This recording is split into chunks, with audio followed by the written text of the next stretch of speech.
So moved by Vice Chair Kesto. They're just going to Madam Clerk, will you please call the roll? Chairman Potter? Yes. Representatives Kesto? Yes. Heisey? Yes. Jacobson? Yes. Johnson? Yes. LaFontaine? Leonard? Yes. Kavanaugh? Yes. Lipton? Irwin?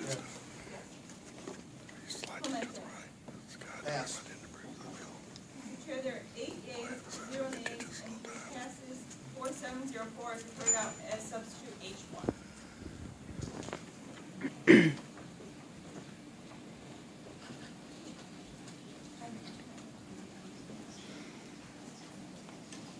Okay, so now moving on to our discussion about medical marijuana distribution.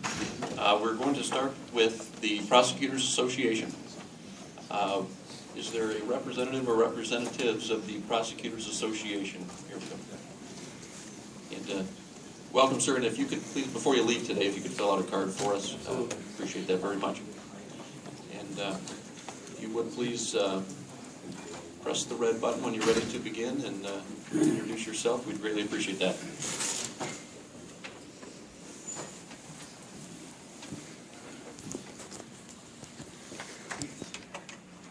Good morning, Mr. Chairman.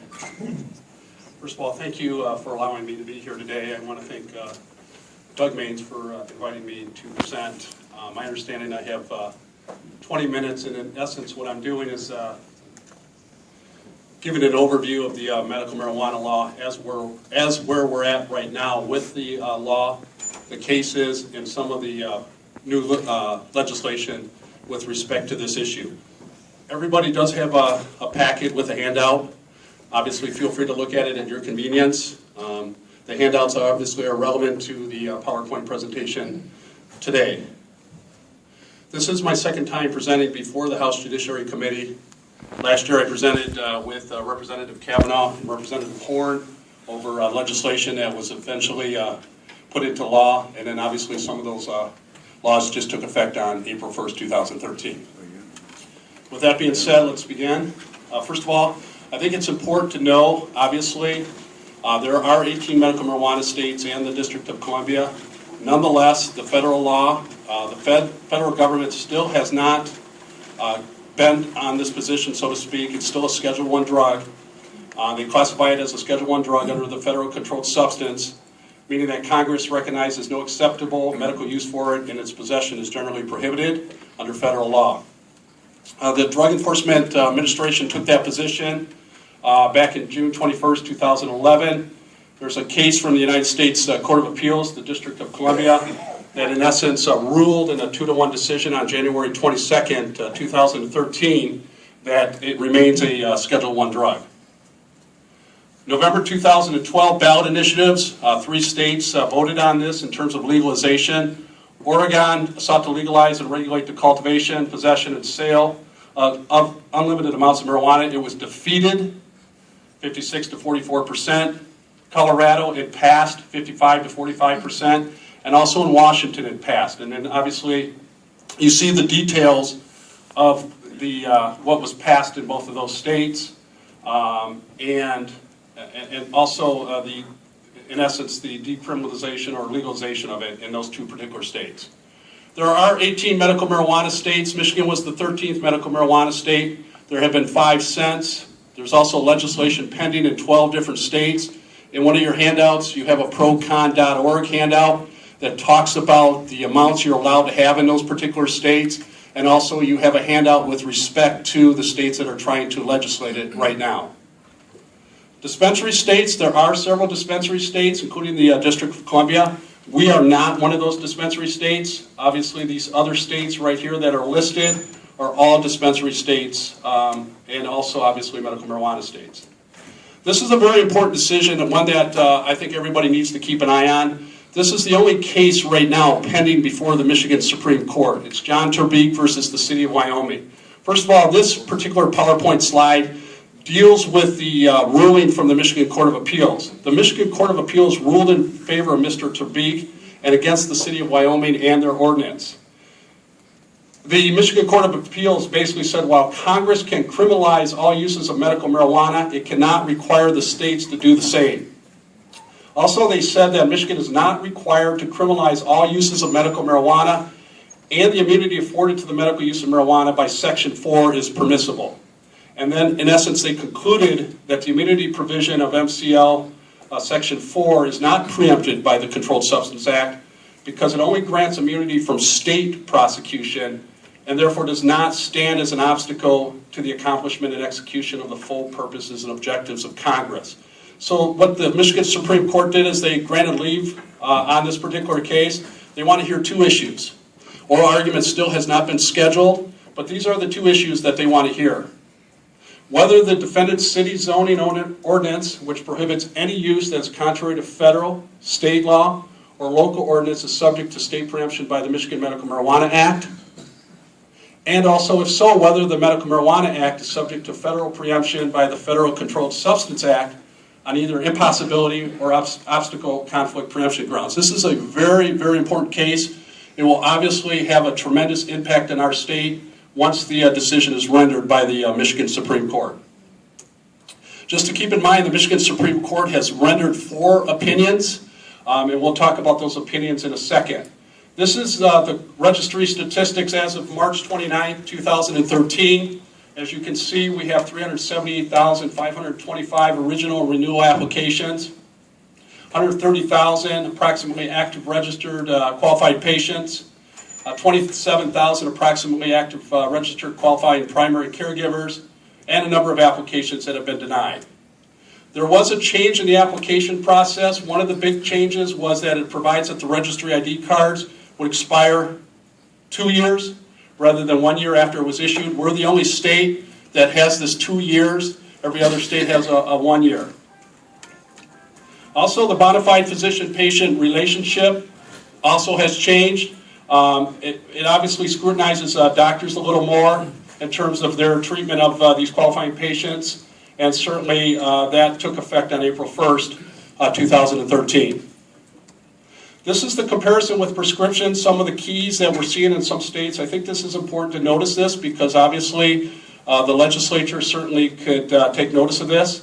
You can see the comparison with prescriptions, the MAPS report, obviously with prescriptions, FDA approval, DEA license for drug manufacturers, DEA license for physicians, pharmacists, also state license for physician, pharmacist, and nurse. With the marijuana or with the medical marijuana, there's no MAPS report, no FDA approval, no regulation, no DEA license, no pharmacist, no license for caregiver, no requirement for physician to have contact with the caregiver. Benefits of participation in the program. Obviously, this was the case back in 2008 when the voters voted on this.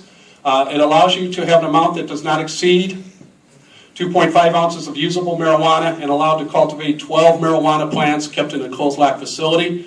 Only the marijuana plants have to be kept in a closed-lock facility, not the marijuana.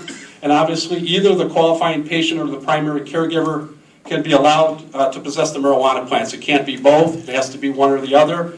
This is the safe harbor provision of the law. A qualifying registered patient is protected from arrest, prosecution, or penalty in any manner. Protections from arrest. This also changed effective April 1st. The patient and the primary caregiver now have to present both his or her registered identification card and a valid driver's license or a government-issued photo ID card in order to be protected from arrest. This came out of a case out of Ottawa County, and obviously because of that case, this particular law took effect. What does this mean? Once again, as cited by some Court of Appeals decisions and also the Michigan Supreme Court, the Michigan Medical Marijuana Act does not create any sort of affirmative right under state law to use or possess marijuana. It does not repeal any drug law, but the Act does allow for a procedure through which seriously ill people using marijuana can be identified and protected from prosecution under state law. Medical use, obviously this is a very interesting issue under the Act. It's a very broadly written definition. As you can see, it covers 8 areas: acquisition, possession, cultivation, manufacture, use, internal possession, delivery, transfer, or transportation relating to the administration of marijuana to treat or alleviate a registered qualifying patient's debilitating condition or symptoms. The big case, one of the 4 big cases from the Michigan Supreme Court, this was one of them, State of Michigan versus McQueen out of Isabella County. involving Mr. McQueen. It's interesting to note on page 10 of the opinion that the court makes it known that in contrast to several other states' medical marijuana provisions, the Medical Marijuana Act does not explicitly provide for businesses that dispense marijuana to patients. And then also what they held in this particular opinion was that the definition of medical use in Section 3 of the Act includes the sale of marijuana. And then they noted Section 7A of the Act, which requires any medical use of marijuana to occur in accordance with the provisions of the Act. And here's what the court stated. They stated that absent a situation triggering the affirmative defense of Section 8 of the Act, Section 4 sets forth the requirements for a person to be entitled to immunity for the medical use of marijuana. It is an entitlement to that immunity, not the definition of medical use, that demonstrates that the person's medical use of marijuana is in accordance with the Act. Then they went on and stated this, and this is very important.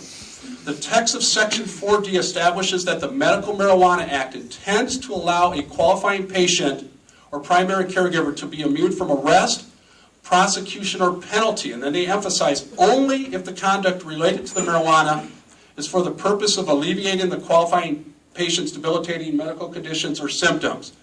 If the medical use is for some other purpose, even to alleviate the medical conditions or symptoms of a different registered qualifying patient, then the presumption of immunity attendant to the medical use of marijuana has been rebutted. And then their holdings as follows. Therefore, Section 4, or their ruling, does not extend to a registered qualifying patient who transfers marijuana to another registered qualifying patient for the transferee's use, because the transferor is not engaging in conduct related to marijuana for the purpose of relieving the transferor's own condition or symptoms. In essence, what they're saying is that patient-to-patient transfers, whether compensated or uncompensated, falls outside the parameters of the Medical Marijuana Act. They also state this, too, that Section 4 immunity does not extend to a registered primary caregiver who transfers marijuana for any other purpose other than to alleviate the condition or symptoms of that specific patient who they're connected through the registry process. In essence, those 5 patients connected to them under Section 4 of the Act. People versus Green, in essence, was overruled. This is a Michigan Court of Appeals case that came out approximately 2 weeks before the state of Michigan versus McQueen. In this particular case, they held that patient-to-patient transfers, when not involving compensation, does fall within the parameters of the Medical Marijuana Act. Obviously, that was overruled, in essence, by the state of Michigan versus McQueen case 2 weeks later. People versus Bilesma is also another Michigan Supreme Court case. In essence, in this particular case, if you want to be a primary caregiver, what the court is, in essence, telling you is under Section 4, or stating to you under Section 4, is that you have 5 patients connected through the registry process. Now, certainly, if you have more than 5 patients, and obviously that would not be a connection to the registry process, and you are arrested, obviously, you have the opportunity to raise the Section 8 defense. This case was remanded back to the Kent County Circuit Court to give Mr. Bilesma the opportunity to raise a Section 8 defense. That case is still pending in the Kent County Circuit Court. In Coles Lock Facility, obviously this definition was changed and took effect on April 1st. The changes are in the bold. A closet, room, or other comparable stationary and fully enclosed area equipped with secure locks or other functioning security devices that permit access only by a registered primary caregiver or a registered qualifying patient. As a result of those changes, one of the changes was outdoor growing. One of the key aspects of this was not visible. Obviously, in order to have this outdoor growing, it can't be visible to the unaided eye from an adjacent property when viewed by an individual at ground level. And then this is interesting, or from a permanent structure, and are grown within stationary structure that is enclosed on all sides. And obviously, if you live out in the middle of nowhere, which would be a lot of places, you can obviously have an enclosed lock facility that's not enclosed on all sides by a solid enclosed material. It can be a chain link fencing, wooden slats, or similar material. A transportation of the plants also is new, that took effect on April 1st. Vehicle is being used temporarily to transport living marijuana plants from one location to another with the intent to permanently retain those plants at the second location. And obviously the individual who is transporting those plants is the one that's in charge of maintaining those plants. And then also usable marijuana has to be enclosed in a case that is carried in the trunk of a vehicle. This took effect on December 27, 2012. It's a 93-day misdemeanor if you're not complying with this particular section, 750.474. This is in the presence or vicinity under Section 4I. This deals mostly a lot with obviously hospice nurses or the wife who's taking care of her husband or other situations. They shall not be subject to arrest or prosecution solely for being in the presence or vicinity of the medical use of marijuana or for assisting a registered qualifying patient with using or administering marijuana. In the McQueen decision, the court gave some examples of when that would take place. They talk about the spouse of a registered qualifying patient to assist the patient in ingesting marijuana regardless of the spouse's status. However, it doesn't fall under the definition of medical use, and therefore, once again, the patient-to-patient transfers would not come into play under this particular section. No probable cause, obviously the card itself or the application for the card cannot be used for probable cause purposes. There is a case that addresses search warrants, People versus Anthony Brown, a published case out of Ottawa County that basically says to the police officers and to the prosecutors and to everybody else that to establish probable cause, a search warrant affidavit need not provide facts from which a magistrate could conclude that a suspect's marijuana-related activities are specifically not legal under the Act. This is a case that just came down 2 days ago, People versus Kuhn from the Michigan Supreme Court. In this particular case, we have an OUID per se law, 257.6258, which in essence, with respect to Schedule I drugs, which includes marijuana and also cocaine, an individual, if they have that particular Schedule I drug in their system and they're driving, that's enough to have them charged and arrested and charged for operating under the influence of drugs per se. What this particular case said is that with respect to qualifying patients do not fall under 257.6258. They fall under the Medical Marijuana Act, which in essence says one of the prohibitions is you can't be under the influence of marijuana. So in essence, a qualified patient is entitled or has the privilege to drive as long as they're not under the influence of marijuana. That's in essence what this particular case said. It's a case that just came down, a 7-0 decision. They did not take oral argument on this case, nor were any other briefs filed, but nonetheless it was a per curiam decision. This is also what they said, which is of interest to this body here. They also indicated in its opinion as the legislature contemplates amendments to the Medical Marijuana Act and to the extent it wishes to clarify the specific circumstances under which a registered patient is under the influence of marijuana, it might consider adopting a legal limit like that applicable to alcohol, establishing when a registered patient is outside the medical marijuana protection. In a footnote, they gave the example of the Washington's legal limit of 5 nanograms per milliliters as one of those examples. This is also a very important case out of Washtenaw County, People versus Fiesel. I think it's important to read this case in its entirety, not just simply the majority opinion, but also the dissenting opinion. Justice Young's dissenting opinion did come into play in the most recent case of People versus Kuhn. In this particular case, the court ruled that 11-carboxy, THC, is not a derivative of marijuana. Only the active ingredient, THC, is a Scheduled I drug, and therefore that individual can be charged if they have THC in their system, not TCOH. If they have TCOH in their system, it's not a Schedule I drug, and therefore does not fall within the guise of the OUID per se law. I'm not going to talk too much on Section 8, just that the last case that the Supreme Court decided was People versus Kalanick. Section 8 comes into play, Section 8 comes into play with respect to after an individual is arrested, they can raise the Section 8 defense as long as they meet the 3 elements.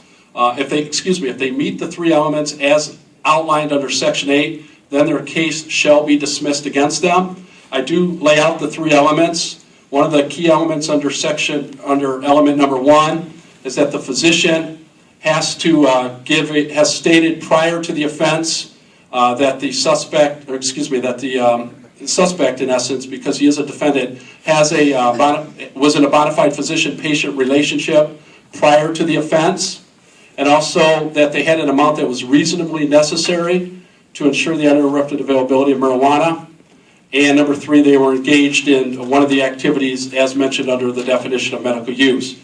The key holding from this case, and hopefully I pronounced it correctly, People versus Klonick, sorry if I pronounced it incorrectly, persons who do not qualify for immunity under Section 4, whether because unregistered at the time or because in possession of too much marijuana or not in enclosed locked facility, in essence, they don't have to meet the threshold of Section 4. They can still raise a Section 8 defense as long as I previously mentioned they meet those 3 elements as I just outlined. And also, if they do meet those 3 elements, then the case shall be dismissed. And but one of the key aspects of this case is they have to show that they were in a course of a bona fide physician-patient relationship prior to the offense. And also, the bona fide physician relationship has to occur before the commission of the offense. 2 legal issues that I see coming up quite a bit. This is one that still remains somewhat of a gray area. Can an individual cultivate, distribute, or possess medical marijuana if she or he lives in a school zone? We have the federal law dealing with the drug-free school zone. We also have the Michigan's law dealing with the 1,000 foot of school property or library. This is one issue, as I mentioned, that comes up. The other issue is, does a qualifying patient or primary caregiver have to maintain the plants at their primary residence, or can it be at a secondary location? There is no requirement that a qualifying patient or primary caregiver maintain the plants at the resident. They can maintain them where the individuals, wherever, and as long as it's not limited by zoning laws, and it doesn't conflict with the Medical Marijuana Act, and also doesn't conflict with federal law. That's all I have. Well, I want to thank you, Chairperson Cotter, for allowing me the opportunity to be here. Well, thank you for being here this morning. I know you had a lot of material in a very short window of time, and we appreciate that. I think that's helpful to bring everybody back up to speed with where the law stands today, and that's exactly what we're looking at, where the law is today. Where do we go from here in analyzing those issues? So I do appreciate that. I would like to open up for questions. Absolutely, and I just want to mention once again, in the handouts you have the Turbeek application for leave, and also you have the Kuhn decision in there. Keeping in mind, once again, the 4 decisions by the Supreme Court, the Klonick decision, the Kuhn decision, the Bilesma decision, and the State of Michigan versus McQueen decision. And I'm expecting questions. So, Representative Heisey. Thank you. I'm not familiar with how we would screen individuals who are, let's say I am pulled over by the police driving a vehicle under the influence as defined by this new, is that me or you? That was you, I believe. Defined, well, pretty hot mic here today. As defined by this new ruling from the Supreme Court, how do I, unlike a breathalyzer, how do I determine somebody's level of toxicity under that unit of measurement that you put on the screen? Is that a blood test or what? well, first of all, one thing that we started about 4 or 5 years ago, me in the state of Michigan, anticipating the improbability of what the rulings may be or may not be in the future dealing with this particular issue. We started the A-RIDE classes, the Advanced Roadside Impaired Driving Enforcement classes, and also the Drug Recognition Expert class. We became the 47th state to actually do that through the Michigan State Police, and a number of police officers and a number of prosecutors have gone through that class in order to look at other factors, in order to know whether somebody's under the influence of marijuana or any other type of drug or alcohol. And they've gone through that training. There is a list of factors. Certainly you're going to look at the manner of driving. You're going to look at their physical and mental conditions. You're going to look how they perform on the standard field sobriety test. And then also you're going to look at any other type of statements that they may make or may not make. But once again, the test will be now under the influence of marijuana for specifically for qualifying patients. There's also different types of standard field sobriety tests that come into play besides the there's also other field sobriety tests that come into play besides the standardized field sobriety test. There's the Romberg test, there's also the lack of convergence, and then they look for other type of signs too, in terms of determining whether that person is under the influence of that particular drug at the time they're driving. And that Eventually that will lead to a blood test if they have probable cause to arrest them. Correct. all right. Thank you. Vice Chair Kesto? Thank you, Mr. Chair. Thank you for your presentation. Thank you, Representative. It's a good update on that. And it seems like there are, I suppose, the Supreme Court and the Michigan Court of Appeals are kind of putting in rulings to set a standard. But do you see any key, a couple of questions. One, do you see any key legislative measures that we can implement? I can't answer that. I'll have to leave that up to you and obviously the other individuals in this room that will help you with that endeavor. Okay, and on a prosecution, from a prosecutor's point of view, do you have any numbers that show or any data that shows whether or not the physicians that are giving out these cards are doing it within the confines of the Act, or are they kind of handing them out like candy? I don't have any information on that, and I don't know what source you would check with to get that information. Do you have any information as to the cost of prosecution for simple possession of marijuana or sale not having to do with people who have a card? I don't have that information on me, but I certainly will be in a position to get that information for you. Thanks. You're welcome. Vice Chair Kavanaugh? Thank you, Mr. Chair, and thank you for the presentation. Absolutely, Representative. Before us is House Bill 4271. Do the prosecuting attorneys have an opinion? The Prosecuting Attorneys Association is going to meet on that, and eventually I'm sure that they will have an opinion. Thank you. You're welcome. Any further questions? The Attorney General. Seeing none, thank you again for being Thank you here. very much, Chairperson. Thank you.